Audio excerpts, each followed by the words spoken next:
Baik, Assalamualaikum warahmatullahi wabarakatuh. Shalom, Om Swastiastu, Namo Buddhaya. Salam kebajikan, salam sejahtera bagi kita semua.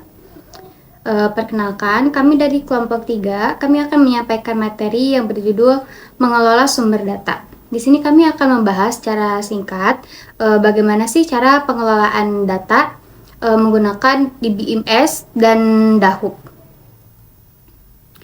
Baik, yang pertama ini kami akan menganalisis pengolahan sumber data. Poin yang pertama ada karakteristik data. Perusahaan retail sedang berusaha memahami perilaku konsumennya dengan sangat baik. Nah, bayangin aja ada perusahaan retail yang mau tahu lebih dalam tentang pelanggannya. Mereka tuh nggak mau cuman tahu apa yang mereka beli, tapi juga pengen tahu nih kenapa mereka harus membeli barang tersebut. Untuk itu, mereka mengumpulkan dari dua sumber. Jadi mereka tuh mulai ngumpulin data. Nah, dari data itu tuh berasal dari dua sumber utama yang benar-benar berbeda gitu. Yang pertama itu ada data transaksi harian yang bersifat terstruktur dan rapi. Nah, data transaksi harian ini tuh data yang biasa kita temuin di kasir atau laporan penjualan yang bentuknya tuh rapi, ada tanggalnya, ada nama produknya, ada harganya, dan semua itu udah mudah dicatat gitu dan mudah dianalisis juga. Terus yang kedua ini ada komentar pelanggan di media sosial yang bersifat tidak terstruktur dan bebas. Jadi data dari media sosial itu bisa berupa komentar di Instagram, Twitter, atau TikTok yang bentuknya itu bebas banget gitu. Pakai bahasa gaul, emoticon, bahkan singkatan-singkatan yang kadang tuh nggak dimengerti gitu. Cuman anak muda doang gitu yang ngerti sama singkatan-singkatan itu. Terus tujuan dari analisis ini adalah menggabungkan dua jenis data tersebut untuk mendapatkan wawasan yang lengkap dan membantu manajemen mengambil keputusan yang lebih akurat. Nah, tantangan itu ada di sini, itu gimana sih caranya bisa ngegabungin dua jenis data yang benar-benar berbeda ini biar si perusahaannya tuh bisa ngelihat gambaran besar, bukan cuman apa yang terjadi, tapi juga kenapa sih bisa terjadi gitu. Jadi itu kunci biar manajemen bisa ngambil keputusan lebih tepat lagi. Selanjutnya itu ada karakteristik data transaksi. Jadi data transaksi biasanya dicatat dalam format tabel. Nah, kalau kita ngomongin data transaksi, bentuknya itu udah pasti rapih ya, kayak ada tabel, ada ID-nya, ada tanggal transaksinya, terus ada nama pelanggan, produk yang dibeli, jumlahnya berapa, dan harga satuannya berapa, terus ada total harganya juga berapa gitu. Jadi bisa dibilang datanya udah tersusun dengan jelas gitu. Ada poin yang pertama ini ada tersusun secara rapih atau terstruktur. Karena semuanya udah ada kolom-kolomnya ya, jadi data ini tuh disebut data yang terstruktur, mirip kayak kita ngisi kayak form Excel gitu. Terus poin yang kedua ada volume datanya tergolong kecil hingga sedang. Nah, jumlah datanya itu nggak terlalu besar, mungkin cuma ratusan atau ribuan transaksi per hari. Jadi masih bisa ditanganin dengan cepat. Terus poin yang ketiga ada dapat dianalisis dengan cepat menggunakan SQL. Nah, enaknya data ini tuh bisa langsung dianalisis pakai SQL. Buat yang pernah belajar database pasti udah familiar gitu kayak sama query kayak select atau where, tinggal tarik datanya langsung bisa tahu gitu tren penjualan misalnya. Terus selanjutnya ada poin yang keempat, cocok disimpan di sistem DBMS seperti MySQL atau PostgreSQL. Nah, itu tuh jenis-jenis software database yang umum banget udah dipakai di dunia pekerjaan. Contohnya pembelian kopi botol oleh Andi sebanyak 2 botol dengan harga total 30.000. Nah, itu semua langsung tercatat rapi dalam sistem, gampang dicek, gampang juga dianalisisnya. Baik, selanjutnya ada karakteristik data media sosial.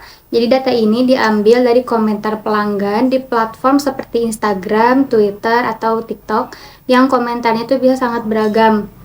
Jadi data itu berasal dari komentar-komentar orang di Instagram, Twitter, TikTok, atau platform lainnya, yang intinya kita tuh ngambil pendapat mereka ini dari platform yang mereka gunain sehari-hari. Di sini ada 4 poin ya, komentar-komentar, ragam-ragam komentarnya itu. Yang pertama itu dengan bahasa yang santai, singkat, kadang menggunakan emoticon atau singkatan-singkatan yang lainnya gitu. Jadi komentarnya itu bisa pakai bahasa sehari-hari, kadang singkat banget, kadang juga sering pakai emoticon yang kayak singkatan-singkatan kayak LOL atau WKWK atau emoji senyum atau emoji sedih. Terus poin yang kedua ini tidak memiliki struktur baku. Nah, jadi komentar di media sosial itu bukan data yang rapih kayak di Excel atau Word gitu. Komentar itu bebas, nggak ada format yang tetap. Jadi lebih susah dianalisis kalau dibandingin data yang terstruktur tadi itu. Terus yang ketiga itu ada volume data bisa sangat besar. Bayangin aja kayak tiap hari ada aja gitu orang-orang yang komen, jadi bisa nyampe ribuan atau jutaan komentar yang masuk gitu, jadi datanya itu bisa numpuk banget gitu. Terus yang keempat ada contoh komentarnya, misalnya kopi botolnya enak banget, bisa bikin semangat kerja. Nah, itu contoh komentar yang nyata yang bisa ngasih insight ke perusahaan soal produk mereka.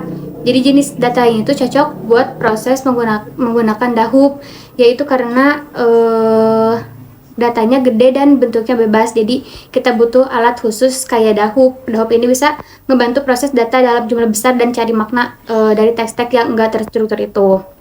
Terus kemudian ada perbandingan DBMS dengan Dahub.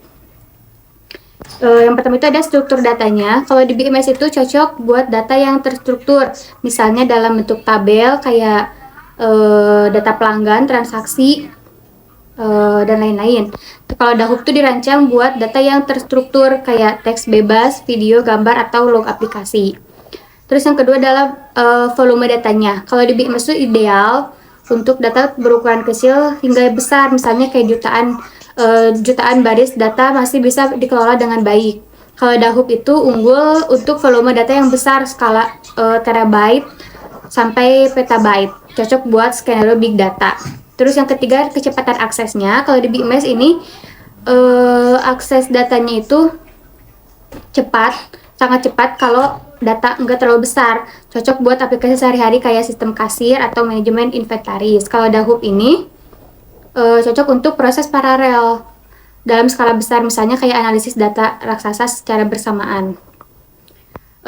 Baik, materi selanjutnya akan dijelaskan oleh Neng Siti Rahma Ajeng. Oke, selanjutnya saya di sini akan menjelaskan bagian dari skema DBMS. Jadi di sini ada contoh skema DBMS itu ada data transaksi.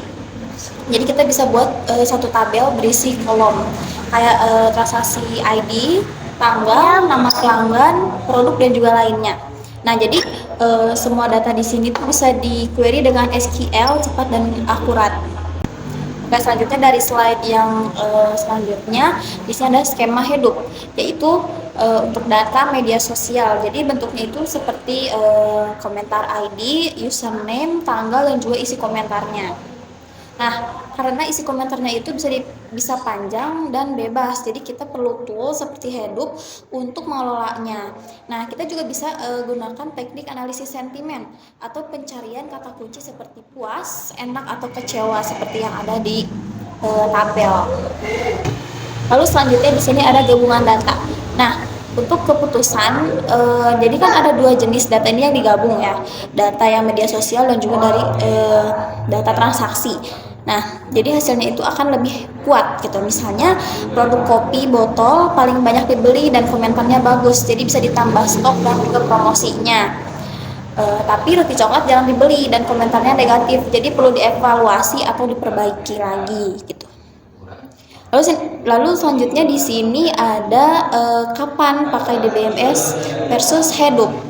Nah, jadi menggunakan DBMS ini kalau datanya rapi dan tidak terlalu besar, seperti data transaksi dan stok. Nah, jadi kalau misalnya pakai Hadoop, kalau datanya besar, bebas dan kompleks, seperti komentar, ulasan produk, atau log aktivitas website. Saya akan melanjutkan materi yang sebelumnya rekan saya sampaikan.